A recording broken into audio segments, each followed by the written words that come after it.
Hey guys, तो स्वागत है आपका एक्सीडेंटल डॉक्टर नामक यूट्यूब चैनल में।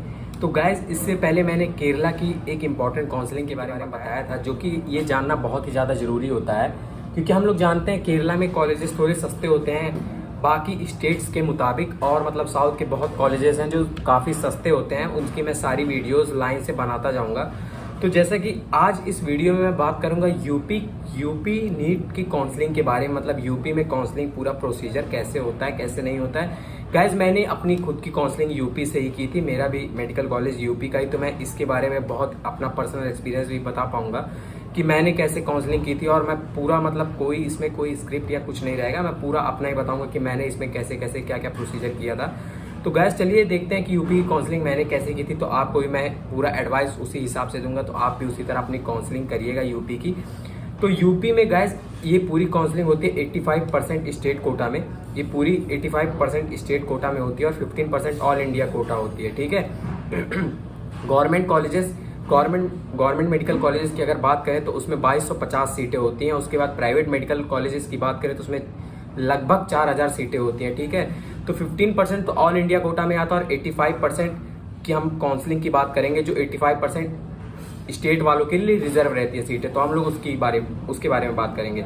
तो पहले हम लोग को गैस करना होता है रजिस्ट्रेशन का साइट होता है upneet.nic.in, जो ये नीचे पिन होके आ रहा है, ये होता है। यहाँ पे जाके हमें रजिस्ट्रेशन करना होता है, ठीक है।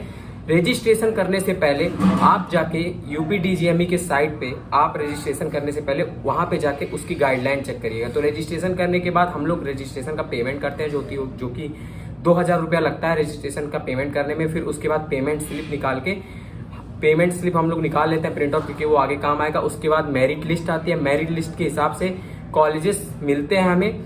उसके पहले, मेरिट लिस्ट के पहले हमें 4 दिन का हमारा ये होता है डॉक्यूमेंट वेरिफिकेशन होता है, जहाँ पे हमें डीडी लेकर जानी होती है। अगर आप मतलब गवर्नमेंट कॉलेजेस के लिए, अगर आप सिर्फ गवर्नमेंट कॉलेज करने जा रहे हैं तो आपको 30K की डीडी लगती है, 30,000 की डीडी लगती है। अगर आप प्राइवेट कॉलेज कर रहे हैं तो आपकी 2 लाख की डीडी बनेगी, और अगर आप बीडीएस कर रहे हैं तो 1 लाख की डीडी बनेगी। तो अगर आप ये तीनों में से या कोई दो ले रहे हैं, अगर मान लीजिए आप प्राइवेट और गवर्नमेंट दोनों कर रहे हैं, तो आपकी सिर्फ 2 लाख की डीडी बनेगी। ऐसा नहीं है कि 2,30,000 की बनेगी। तो ये बहुत ही बड़ा इंपॉर्टेंट पॉइंट है। उसके बाद आप जाते हैं नोडल सेंटर पे। पहले क्या किया, आप रजिस्ट्रेशन किए, उसके बाद रजिस्ट्रेशन स्लिप निकाल के आप नोडल सेंटर पे गए।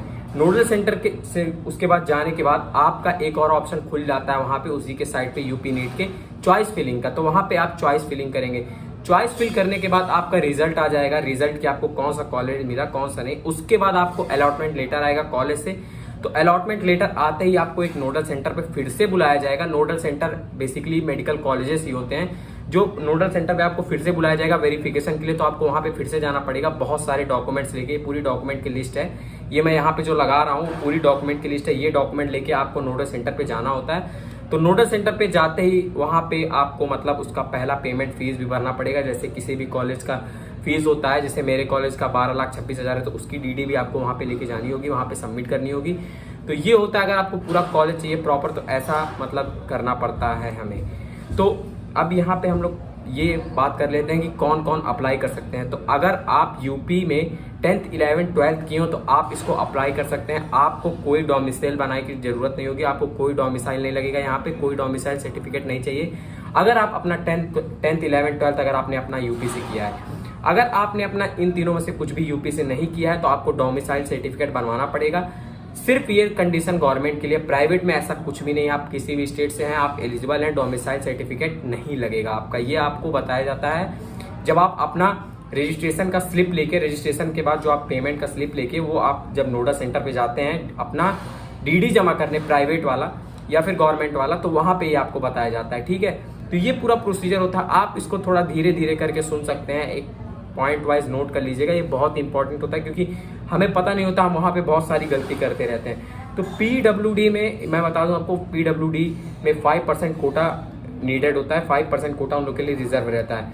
उसके बाद एससी में 21%, एसटी में 2%, ओबीसी में नॉन क्रीमी लेयर में 27%, जनरल ईडब्ल्यूएस में 10%।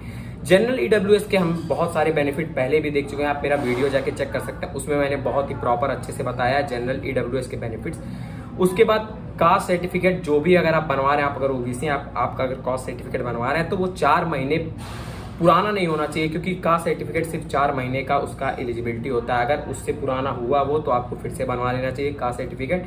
उसके बाद अगर आप फ्रीडम फाइटर्स के फैमिलीज हैं या फिर कुछ भी ऐसा सोल्जर टाइप के फैमिली से, तो आप 2% आपका कोटा रिजर्व रहेगा। तो ये गाइस पूरी बात हो गई यूपी नीट काउंसलिंग के बारे में। अगर आपको कोई डाउट इससे संबंधित रहता है यूपी नीट काउंसलिंग के बारे में, तो आप मुझे एक्सीडेंटल डॉक्टर इस पे आप मुझे डीएम कर सकते हैं। डीएम करके अपना डाउट पूछिए, प्रॉपर मैं आपको बताता रहूंगा हर एक चीज, हर एक जानकारी। तो मुझसे जुड़े रहिए। Thank you so much guys.